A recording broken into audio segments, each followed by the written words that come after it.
Imagine a plant that doubles the harvest of potatoes, survives winters that annihilate wheat, and once planted, never requires you to purchase seed again. A crop so resilient it fed millions through 2 world wars, so productive it outperforms corn in cold climates, and so self-sufficient it spreads like wildfire without human intervention. Now imagine that this agricultural marvel, proven over millennia, has been systematically erased from our collective memory, not because it failed, but because it succeeded too well. Because a crop that grows without permission, feeds without cost, and cannot be controlled, threatens the very foundation of modern industrial agriculture. This is the untold story of the Sunchoke, and it reveals something profound about what we've sacrificed in the name of efficiency, control, and profit. In 1605, French explorer Samuel de Champlain landed on the eastern shores of what would become Massachusetts. The Algonquin people welcomed him with a feast that would alter European agriculture forever.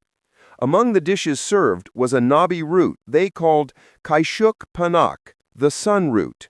Champlain's journal records his astonishment. It rivaled the finest artichokes of Europe.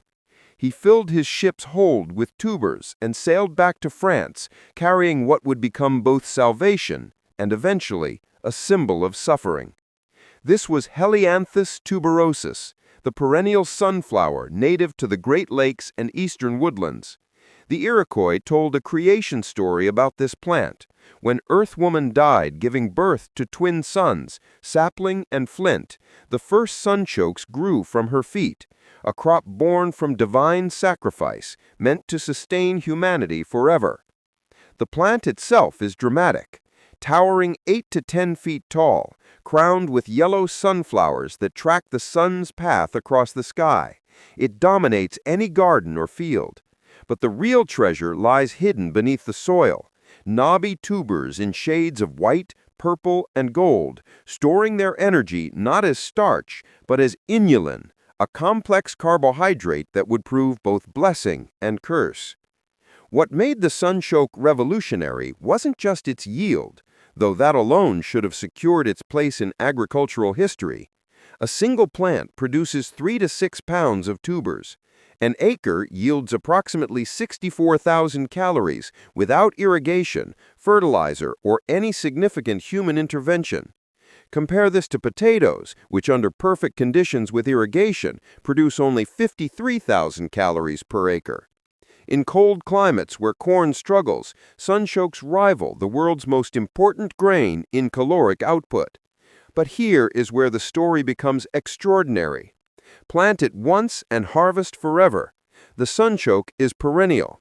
Underground rhizomes spread like a network of veins beneath the earth, creating new plants each season. Leave even small fragments in the ground during harvest, and a full crop appears the following year. Native American tribes from the Atlantic to the Great Plains understood this perfectly. One patch could feed a village for generations with minimal labor. In 1805, when Lewis and Clark nearly starved crossing the Dakotas, Sacagawea saved the expedition by finding mouse caches, thousands of sunchokes that rodents had gathered underground for winter. She dug them up, roasted them over fire, and fed the starving explorers. The tubers could be eaten raw, crisp like water chestnuts, or boiled until soft. They could be dried into flour that lasted through winter. And critically, they survived freezing temperatures, waiting in the frozen ground, ready whenever hunger came. This wasn't luxury food. This was survival itself, encoded in botanical form, a living insurance policy against famine. When Champlain brought sunchokes to France in 1605, Europe was in crisis. Soils were exhausted from centuries of grain cultivation. Famine struck every few years. The potato, recently arrived from South America, was feared. People believed it caused leprosy. But the sunchoke spread across the continent like salvation itself. The French called it topinambur. The Italians named it girasole, sunflower. It fed peasants, livestock, and even kings. No fertilizer required, no careful tending needed. Plant a tuber in spring, harvest in fall, and the crop would return on its own. University trials centuries later would confirm what European farmers discovered through experience. Sunchokes were an agricultural miracle. But by the mid-1700s, the potato had won. Why? The potato was larger, smoother, easier to store. It fit the systems Europe had built: warehouses, markets, tax collectors. The Sunchoke's tubers were small, knobby, and irregular, difficult to clean, and impossible to harvest efficiently with available machinery. They spoiled faster than potatoes and couldn't sit in warehouses for months. And there was another problem. The inulin caused significant gas in people unused to consuming it. Most critically, the sunchoke couldn't be controlled. Its perennial nature meant farmers didn't need to buy seed every year. It spread on its own, growing in ditches and roadsides without permission. For an emerging industrial agriculture system built on annual crops, controlled supply chains, and recurring purchases, the sunchoke was fundamentally incompatible. In North America, European settlers called it a weed. They preferred crops that required buying seed annually, crops that could be controlled, taxed, and sold through established commercial channels. The sunchoke survived in forgotten corners, but it was no longer cultivated, no longer valued, just waiting. Then World War I arrived. Germany, strangled by an Allied blockade, faced mass starvation. The winter of 1916 became known as the turnip winter. People ate rutabagas meant for livestock because potato crops had failed. Thousands died. But sunchokes, growing wild in forgotten fields, saved some. They couldn't be blockaded. They couldn't be seized. They were just there, underground, waiting for desperate hands. World War II was far worse. In 1940, Nazi forces occupied France and seized 80% of all food production. Potatoes went to German soldiers. What remained for French families were scraps, sunchokes, rutabagas, vegetables once fed to pigs. For 5 years, millions of French citizens survived on topinambour. It was traumatic. The tubers were small and hard to clean. Eaten every day, they caused terrible digestive distress, yet they kept children alive when everything else was gone. The Nazi hunger plan deliberately seized food from occupied territories while millions starved, but sunchokes couldn't be controlled. They were too hardy, too wild. They simply grew. In the Netherlands, the winter of 1944 to 1945 became the hunger winter. 22,000 people died of starvation. The government published emergency cookbooks listing wild plants, tulip bulbs, and sunchokes. Families dug frozen ground with bare hands, searching for tubers. After liberation, survivors refused to eat them. An entire generation associated topinambour with death, occupation, and the worst years humanity had endured. In France, grandparents who survived the war wouldn't allow it on their tables. Never again. The vegetable that had saved millions became a symbol of suffering.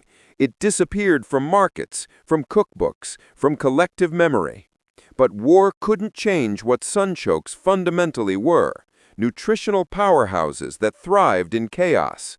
Modern nutritional analysis reveals what indigenous peoples and desperate war survivors experienced empirically. Sunchokes contain 73 calories per 100 grams, 2 grams of protein, and 429 milligrams of potassium, more than bananas. They're rich in iron, copper, magnesium, and B vitamins. But the real power lies in inulin, which comprises 50 to 60% of the tuber by weight, making sunchokes one of Earth's richest sources of this prebiotic fiber. Inulin passes through the stomach undigested and reaches the colon intact, where beneficial bacteria, especially bifidobacterium, feast on it. They multiply and produce short-chain fatty acids that lower pH, block pathogens, and enhance the absorption of calcium and magnesium that would otherwise pass through unused. Studies have shown inulin reduces constipation, boosts immune function, and may prevent certain cancers before they develop. Unlike potatoes, which spike blood sugar, sunchokes convert inulin to fructose slowly, avoiding glucose spikes. In the 1980s, diabetic patients wrote testimonial letters describing how eating sunchokes daily reduced their insulin requirements by half. Folk medicine validated by modern science. Beyond human nutrition, the plant heals damaged land. Being perennial, it requires no annual tilling, preventing erosion. Its deep roots crack compacted soil, improving structure and water infiltration. It tolerates drought, poor soil, and temperatures down to -30 degrees Celsius. Where annual crops die, sunchokes thrive. They were designed through millennia of evolution and indigenous cultivation for chaos and uncertainty. In the 1960s, California produce wholesaler Frida Kaplan stared at knobby tubers gathering dust in warehouses. She understood immediately the name was killing it. Jerusalem artichoke was confusing and wrong. It wasn't from Jerusalem, and it wasn't an artichoke. The Italian word girasole, sunflower, had been corrupted by English pronunciation. Kaplan renamed it Sunchoke and trademarked the name in 1980. She packaged it in 1-pound bags with recipes. Sales jumped 600%. High-end chefs in San Francisco discovered its potential: nutty, sweet, crisp when raw, creamy when cooked. Sunchoke soup, roasted sides, and purees appeared on upscale menus. But something more significant was emerging. During the 1980s farm crisis that devastated Midwest agriculture, experimental projects aimed to grow sunchokes for food, animal feed, biofuel, and independence from corporate supply chains. The vision was compelling: high yields, perennial nature, ethanol production through inulin fermentation, perfect for small-scale autonomous farming. It failed economically. There was no established market, no processing infrastructure, no distribution network. Farmers lost money. But the idea survived in alternative agricultural circles, a crop for self-sufficiency for communities refusing corporate control. In France, decades after the war, chefs began reclaiming topinambour as part of the légumes oubliés, forgotten vegetables, no longer symbols of suffering but of culinary heritage. By the 2000s, sunchokes appeared in farmers' markets across North America and Europe. Permaculture advocates called them the Holy Grail, one planting, forever harvests. Today, agricultural scientists study sunchokes for marginal lands where climate change is killing wheat and corn. The crop that survived ice ages and world wars, born in chaos and built for extremes, may be exactly what agriculture needs for an uncertain future. So why don't we see sunchokes everywhere? The answer reveals everything wrong with industrial food systems. Modern agriculture demands absolute uniformity. Crops must ripen on schedule, harvest by machine, ship without bruising, store for months, and look perfect under fluorescent supermarket lights. Sunchokes refuse every requirement. They mature at different times on the same plant. They spoil quickly after harvest. Standard potato harvesters lose half the tubers because they're too small and too attached to roots. Efficient harvest requires specialized equipment or hand labor. Neither scales profitably in industrial systems. And then there's the inulin problem.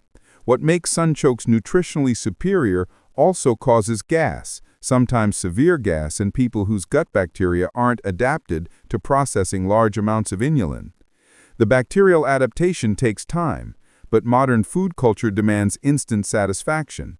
The nickname fartichoke spread widely, becoming a punchline. Even culinary legend Julia Child wrote, asking, "Can you fix the flatulence problem?"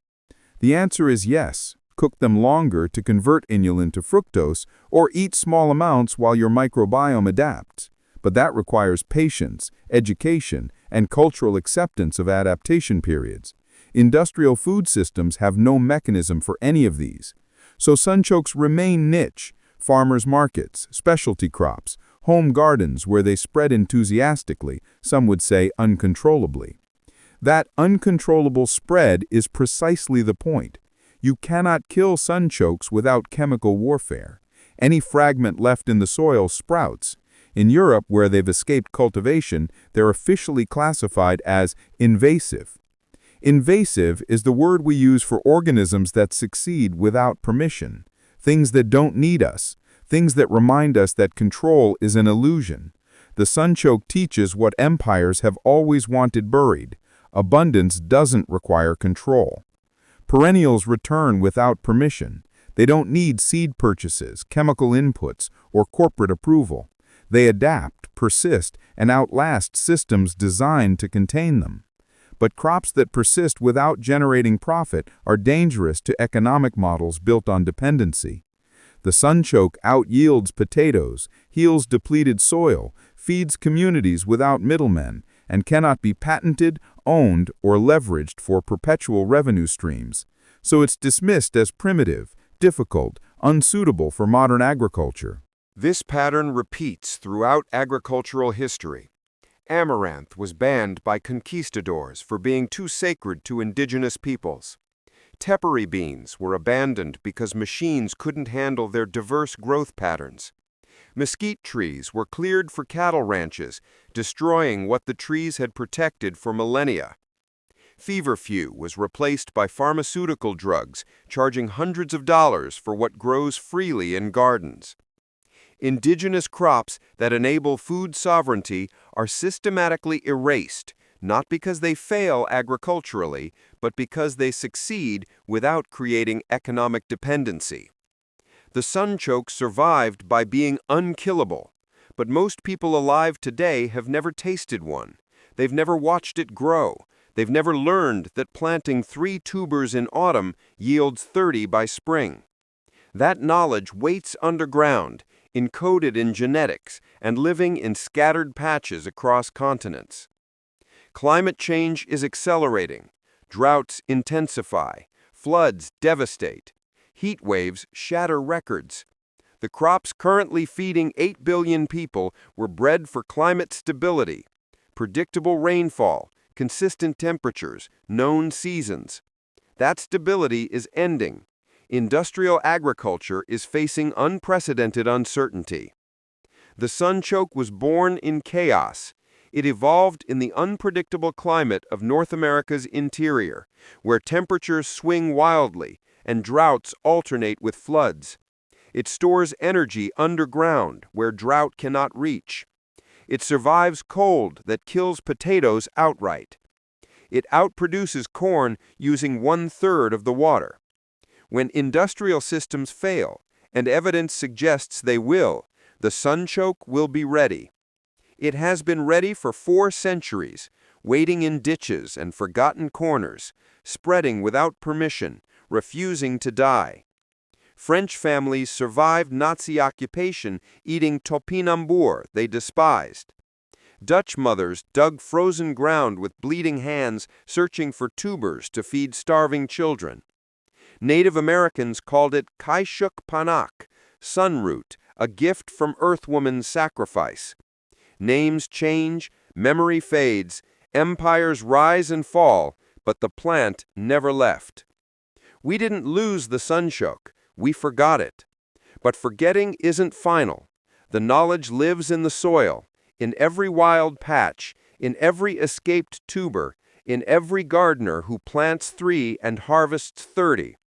This crop teaches through persistence, through refusal to die, through the simple fact of its existence. Abundance was always here, growing in the dirt, free, requiring nothing but the willingness to remember, to bend down, and to dig. The question isn't whether Sunchokes can save us. The question is whether we're ready to accept salvation that comes without a price tag, without corporate control, without permission. The crop that could change everything never left. It's still there, underground, waiting for hands willing to remember what we were meant to forget.